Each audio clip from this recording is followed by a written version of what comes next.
Hey everyone! Quick note before we jump in. This week we're sharing one of our earlier episodes, like one of our first 3, where Michelle and I have been rethinking a lot about lately. It's back in our Sisters Day, and we are deep diving right now into the book Your Brain is Not Broken, where we're talking about boundaries and emotional fences and how we manage what comes into our space. And what we've been carrying around inside of ourselves. So this throwback episode, lovingly known as the Lime episode, is where a lot of that emotional unpacking started for me. It's messy and it's funny, and I think it's real. So Michelle reminded me of how much this one still resonates, especially as we head into the last few chapters of the book. So if you're new, welcome. And if you've been here for the long haul, enjoy the redrop with fresh ears, and thank you again for listening. Okay, let's ride.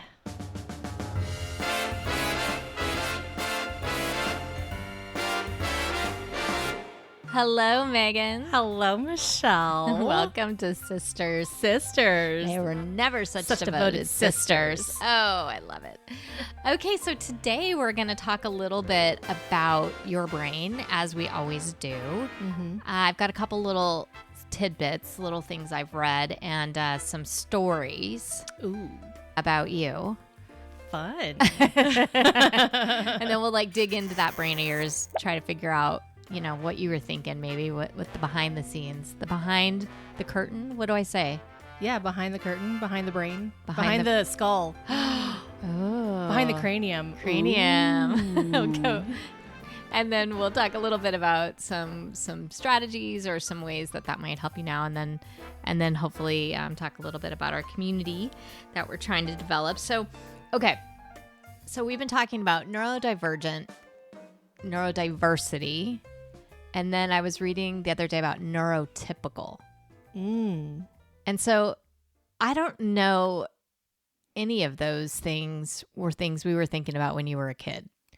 No. Nobody came in and said, Michelle, you are or are not neuro. And then I was like, what is neurotypical? Yeah, it is a good question. What is it? And so I think it's kind of what it isn't. Okay. If that makes sense, right? So it's like if you're neurodivergent, you're not neurotypical. So I just kind of want to throw those words out. I have a giant eye roll right now. I know you do. You do. Giant. Like it's the biggest eye roll. My therapist would be so proud of me. Good job. Way to do it.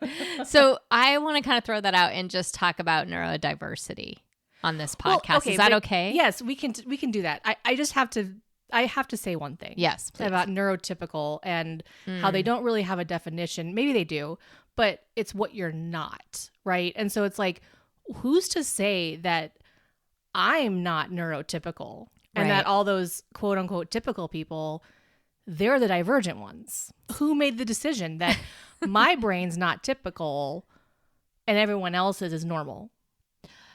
Exactly. What I'd like us to focus on is the fact that we are all diverse in our thinking, that all the brains are different. I just find yours particularly interesting. Yeah, no, that's true. Is that okay? Oh, that's fine. In my head, I was just thinking, I've realized through this whole process that I think in images. Yes. And that's why I think I struggle to always translate well. But in my head, I have this image of a land, like the ADD land. And if I lived on that land and it's beautiful and gorgeous, I would be the normal one. Yes, you would be typical. Yeah, I'd be typical. Yeah, and I think we're still kind of talking through these terms. And so I just want to be really conscious of the fact that I don't think either of us are experts in this by any means, but we're trying to learn more. Right. And partly learning more by also saying what we want to call it, what we want to use for language, and what we don't might be part of that. Right. Okay. So in this neurodiverse world, your brain, I mean, I think my brain's pretty interesting too, but your brain to me was always fascinating versus like, oh, that's interesting. I was like, whoa. Yeah. Because I think, as you're saying, like you think about things in images, and I don't think I've ever until recently heard you talk about it that way.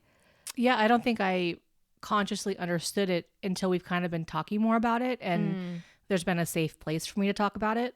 Yeah. But, this has been the whole reason why, my spouse and I, Brian, he and I struggle linguistically and that's been the biggest issue that we've had, is that just being able to translate to each other. And I'm starting to recognize now that I think in pictures and I talk in pictures. Interesting. And he's talking in grammar and language, and I don't do that. Right. And so it's natural for you to make a movie. Oh yeah. But very difficult for you to have just a conversation about logistics. Oh yeah. Logistics. Right. Yeah. God. Sounds like my nightmare. Okay, so I want to kind of pick apart your brain. And, my thinking of it is always looking at it from sort of a scientific point of view. So I wanted to kind of take a look right now at like different senses, right? And the one I want to focus on in this episode is the sense of touch. So we've been talking about, how your brain, you think through things and process things. I'm curious though, at any given restaurant we're at, you will order what we call a spicy water. Yeah. Right. So you like a sparkling water. Mm-hmm.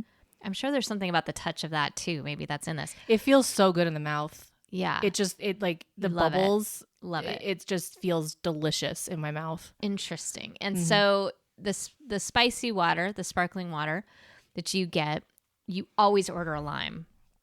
Yeah. If it's out of the tap, like where they have soda water or carbon, club soda.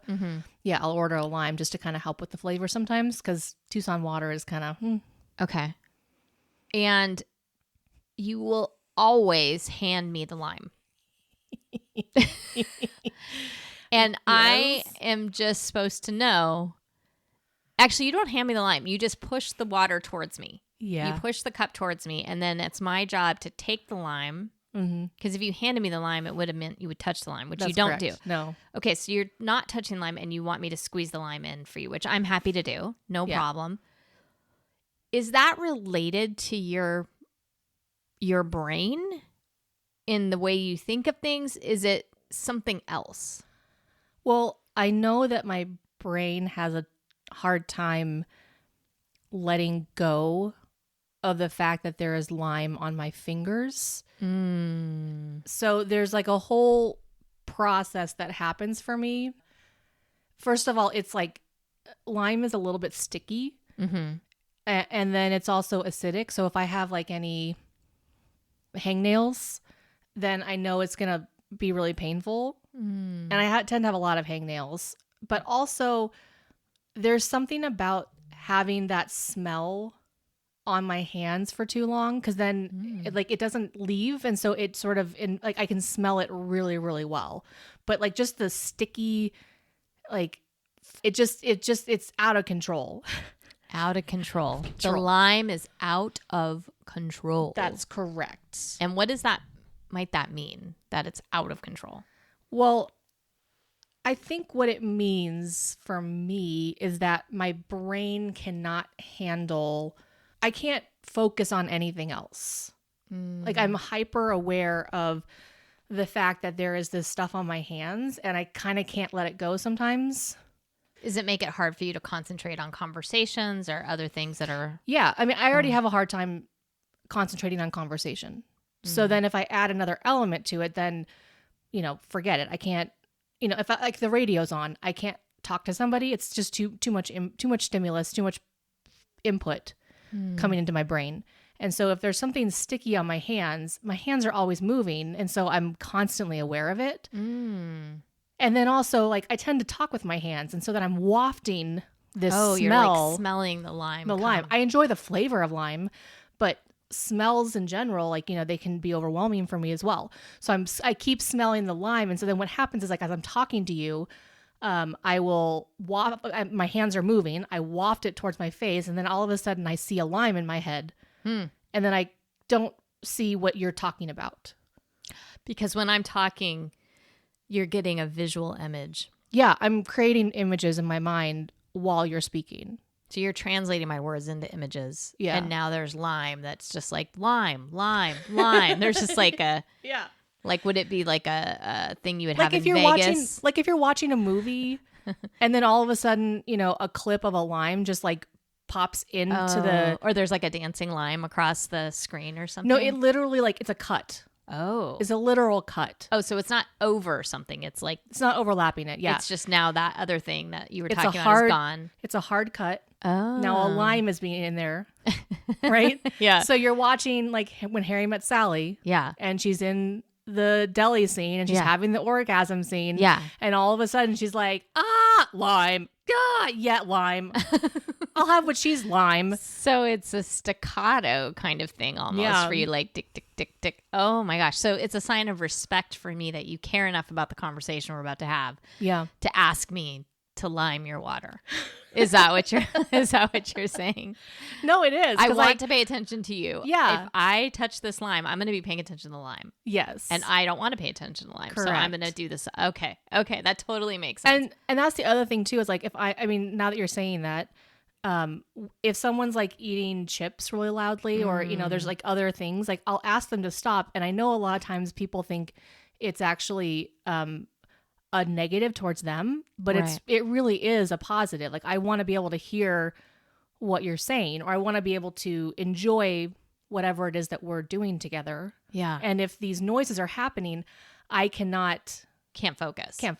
Okay. So I'm just going to do something really quick. Okay. So give me that. Yep. So we're talking and I'm like listening to you talk a story and then I'm like, yeah. All I can see is like crunching chips in my head. Okay. Like I actually don't, your face kind of, in my mind, your face blurred, like it blacked out and all I could see was a crunching chip. Wow. Mm-hmm. Okay. We're going to play a little game then. Okay. Because we're going to dig into Rosie's brain. Okay. So let's play a little game then. Okay. I'm going to throw out a subject and I want to know what the image is in your brain. Okay.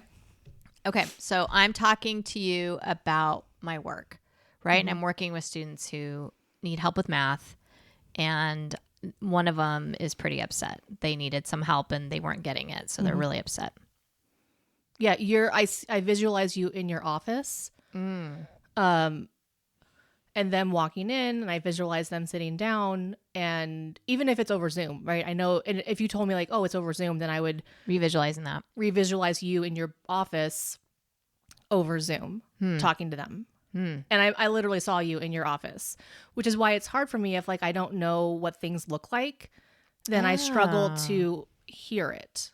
Okay, so you're moving soon, and I said, are you excited about going to move? I'm not. I have no idea what it's going to look like. Got it. Like I'm excited for the beach because I know what that's going to look like. I know what that's going to feel like. I know what it's going to feel like, but I don't know what that beach looks like.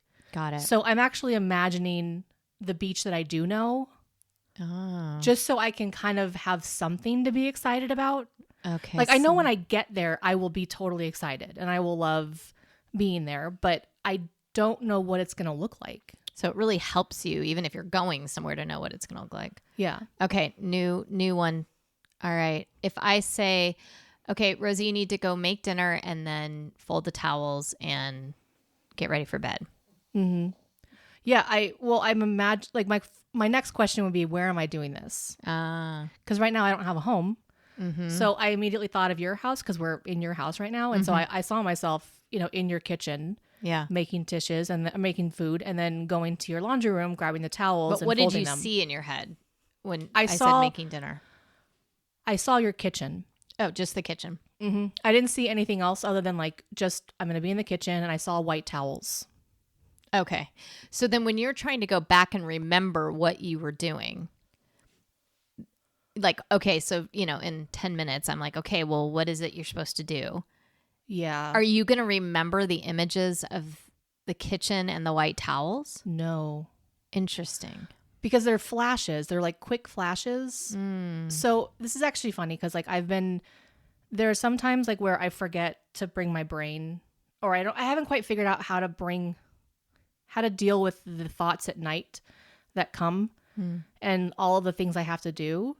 And so one of the things I've started to do is I create like a little acronym for myself.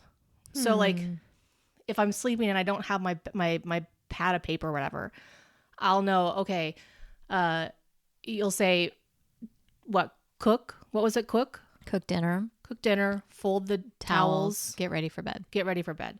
So cook starts with a C, fold towels starts with an F, and then get ready for bed starts with a G. But I might also think like, okay, well, cook is, what's the verb? I got to cook, I got to fold, or I have to do towels, and then I have to go to bed. So B for bed. So I will say G, F, B. And then I'll try to like say, okay, GFB kind of sounds like KGB. Okay, KGB. So GFB. And then I kind of think about like, well, maybe it's actually like, I try to find a pattern to remember GFB. Oh, okay. It's my girlfriend B, like my girlfriend's, my girlfriend bitch, or something. Like I'll find something to kind of, something that's funny to help me remember what the acronym is. And so then I'll wake up in the morning and I won't remember it, but I'll like something that will tickle me. Like, okay, I remember girlfriend bitch. Like, okay, what was the girlfriend? Oh, GF, right? And the bitch was for the B. Okay, so GFB. So what was the G? Okay, I have to. I think it was a C, but yeah. Yeah. Oh, sorry. I've already messed it up. but I'll literally do that, and I'll spend probably part of the morning trying to remember what B was. And I'm like, I know there's something I have to do. I know that there's something I'm supposed to do. I know there's a B there. But what was it? What is it I'm supposed to do? And I just can't remember. So it really helps you when you have a pad of paper or something so you can write things down. Yeah, but then remembering the pad of paper is always hard too. So it's just a challenge. So it can spend a lot of time trying to remember the basic things that you need to be able to do. Yeah. Interesting. So in terms of the whole idea of touch, and you were saying like it really brought us into the whole concept of that everything you do is so visual. What are some of the things that you might be using to help you either in conversations with others or with this sense of touch that's so, complicated, it sounds like, for you? It is complicated. I think like you need to touch things too, I've noticed. Like you really you're very tactile. Yeah, the image that comes into my head is calmness. It's an emotion. So like I just imagined a wave just kind of washing over me or just washing over. And so what happens is like when I touch something, it actually calms me because I'm providing it it's almost like overstimulation in a sense. Like, right. So there's all of these different senses and it kind of allows me to focus because like I'm choosing to touch this thing and then I can really focus now. Because all the stimulation is coming in all the different ways and that's like your lightning rod almost. Yeah, it's like an overstimulation. Like when I was in college, I realized that if I went to a Starbucks to study, I could study so much easier than if I was sitting in my room by myself alone. Interesting. It was almost like just too little stimulation. And then if I went to a Starbucks, there was just so much happening that it just overloaded my brain so that I could finally focus. Interesting. So in terms of touch, that's one sense that you have a lot of control over on a regular basis, that you can touch things, right? I mean, yeah, that you can hyper focus on that. And then it allows whatever else is sort of muddying your thought process to go in the background. Well, yeah, because like, so I have this, they used to have like slap bracelets when I was growing up. Yeah. And they still have them. Yeah. And I have one that is a sequin slap bracelet and it like, it changes colors and I have it on my steering wheel because there's times like where if I can just rub it, it actually does a couple of things. It's tactile. It's also, there's some sound to it. And then there's a visual. So in a way, it actually does it does encompass all of the things that I need to be able to focus. Just even driving. Yeah. Because you could get distracted driving. Oh, yeah. Easily. Wow. Okay. And so like I've had to find ways to make sure that I'm staying in the moment. And so a lot of times too, like especially a lot of people go on autopilot when they're driving. Yeah, of course. Yeah. So I'll notice that I've been on autopilot. Like I'll be like, wait, I don't remember where I was just at. And so then I will sit at a light and say, Megan, you got to remember you're in a car that could potentially kill somebody. Got it. So the tactile actually grounds me. Okay. And it brings me back, and it forces me to like, okay, I'm here, I'm present. This is where I'm supposed to be, not off in whatever brain world I was in. So I brought up the lime because I was thinking it was something you didn't want to touch, and it kind of was, right? I mean, it kind of is that thing of like stickiness, but it sounded like the bigger picture was that it was the smell that was overwhelming you, almost, and the touch. Mm-hmm. So if it's something you want to touch and you're choosing to touch, that's very different than something touching you or you having something tactile on you. Yeah. That is annoying you. Yeah. Or is distracting. I guess it wasn't even, maybe it is annoying that it's distracting, but that it does distract you to that degree. Yeah. It'll stop me in my tracks. No, good. Yeah. Yeah.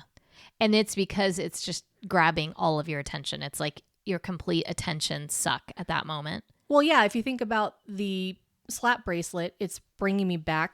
It's grounding me. Mm-hmm. And so having something sticky is now grounding me, but it's also distracting me from whatever else if I'm trying to focus on something else, it's a constant reminder to ground myself.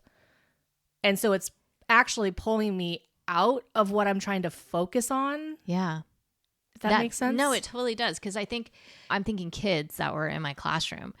And I remember one of them, as people would walk by, if anybody would brush up against him, he was immediately distracted and couldn't do anything else that I was asking him to do.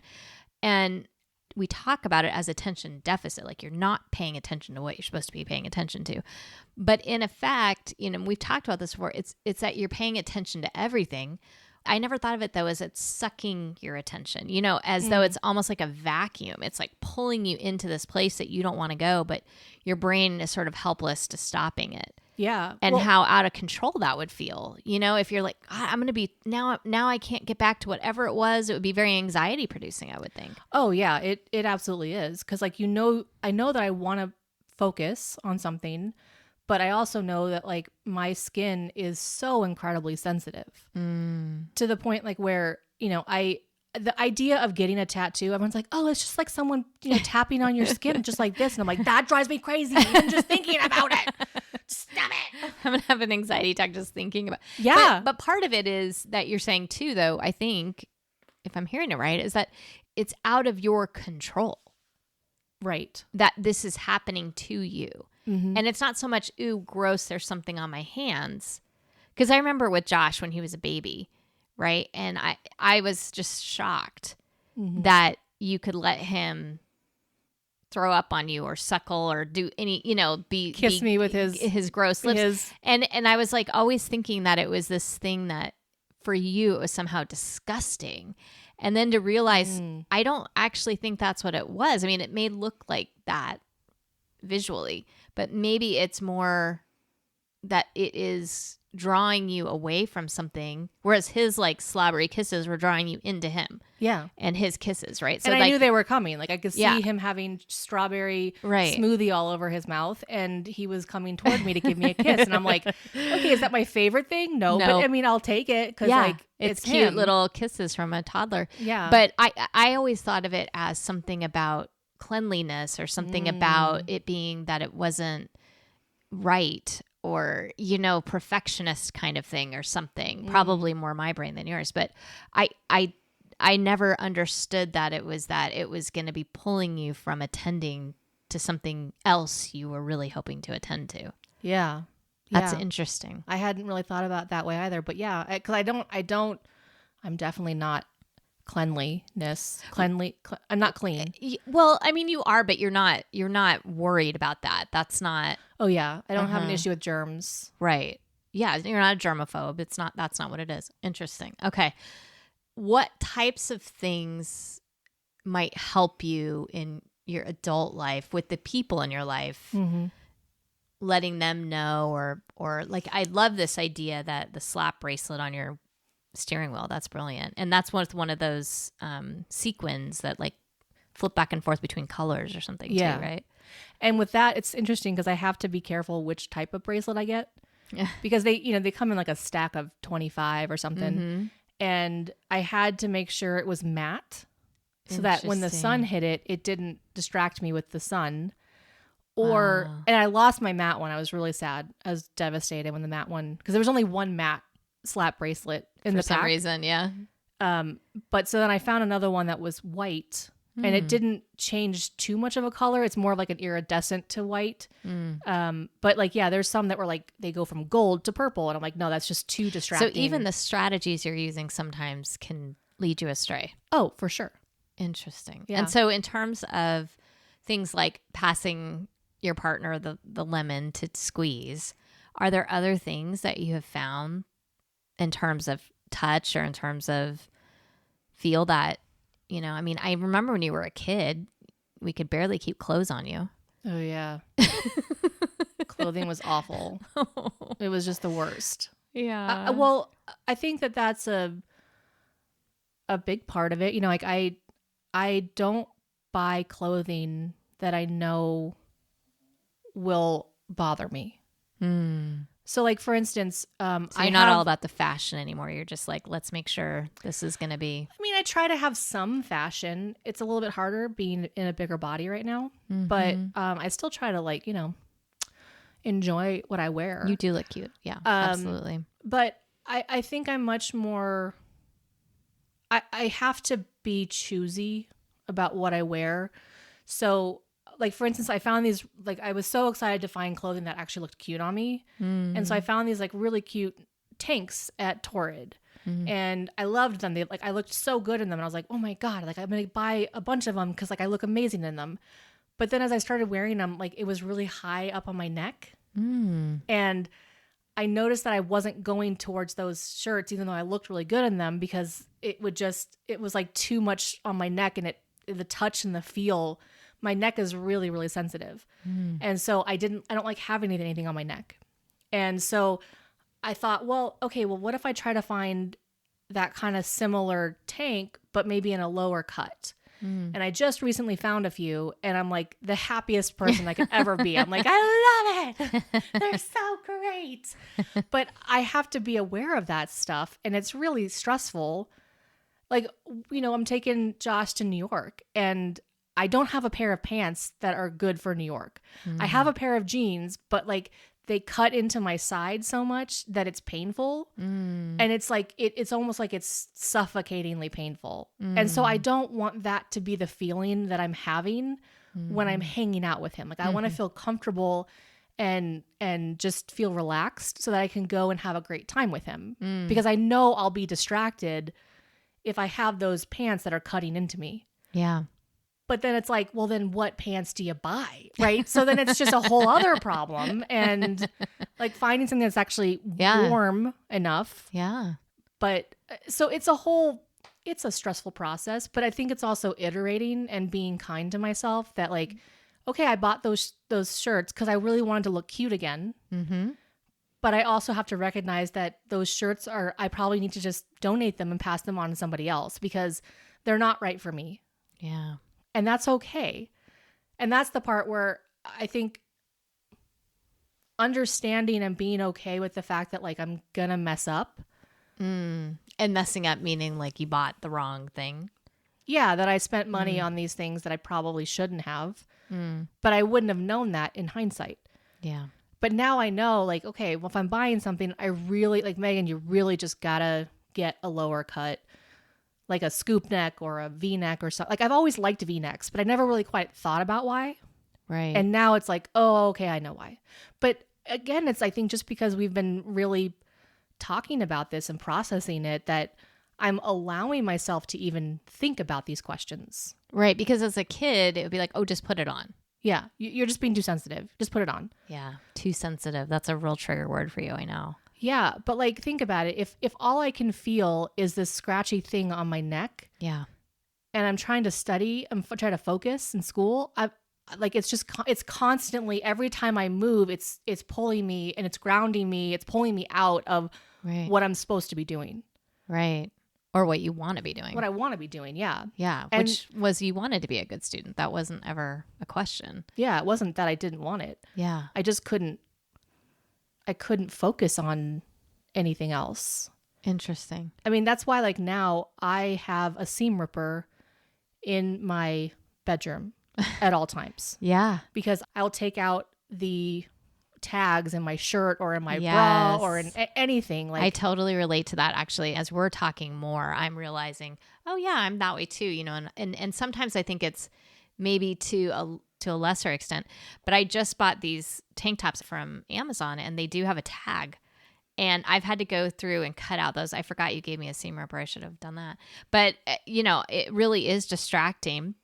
My brain allows me to have that distraction and then come right back to what it was I was thinking before. But I could imagine if the minute that distraction happened, I knew or was concerned that I wouldn't be able to get back to whatever it was I was thinking about. That would cause me tremendous anxiety. So I think you handle it really well. I mean, obviously you have practice with handling it, but yeah, honestly, I mean, the fact that you're just not screaming all day is pretty amazing, you know, honestly. No, it is. Yeah. Yeah. And I'm sure you've worked really hard to come to that. When we think about our community of people and who we want to invite into this community, I think people who can understand a seam ripper would be part of the people we would want, right? Or people who have to seam rip for somebody. Yes. And what I will say is that if you're somebody who has to seam rip for someone, don't cut it because that will make it even worse. Yes. Because if you cut it and then it's a sharp tag, you've got to learn how to seam rip. Yeah. And it's not hard once you know. Yeah, you showed me. And I will say, if you do not know what a seam ripper is, we will post a link to a seam ripper because I'm telling you, those change your life. To our community, I would love to know from people too, what are other sort of things that have happened for them where touch was involved in some way that is causing them to be distracted, or someone that they know and love that they've seen this. Yeah. Right. So it's like, if you can't keep clothes on your kid, we want to know, because like maybe they're having this distraction too. Yeah. Or like even sleep. You know, if they're having trouble sleeping and maybe it's their sheets. Their sheets are itchy. Ooh. That's one of the biggest things for me. Like I have to have softer sheets. Yeah. And it's okay. Yeah. Yeah. I am a princess in the pea, and that's okay. But we love you. I'm a cute princess. That's for sure. Well, thank you for talking to me today, Rosie. Well, thanks for having me. I love you lots. Love you too. Bye. Bye.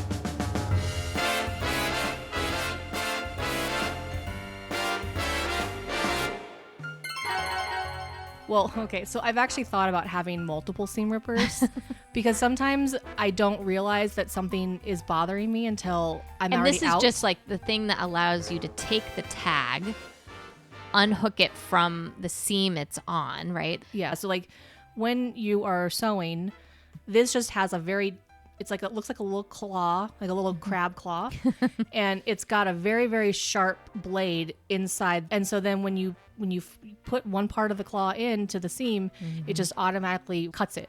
And if you find one like that you cannot seam rip out, do not buy it. Just don't do it. Because what will happen is you will cut it as far down as possible, but then it will still hurt because it's like a little lump there. Little nub. I should just do a video explaining how to do Please this. do that. Yeah, because we're going to get in the weeds on that. But I totally get it.